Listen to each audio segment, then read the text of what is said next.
الله الذي يرسل الرياح فتثير سحابا فيبسطه في السماء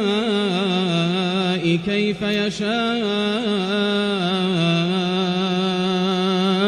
ويجعله كسفا فترى الودق يخرج من خلاله فإذا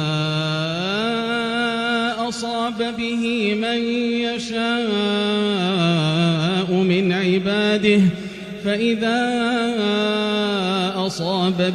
من يشاء من عباده إذا هم يستبشرون وإن كانوا من قبل أن ينزل عليهم من قبله لمبلسين فانظر إلى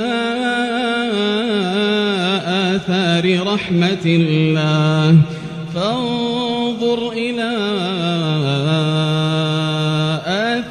رحمة الله كيف يحيي الأرض بعد موتها إن ذلك لمحيي الموتى وهو على كل شيء قدير.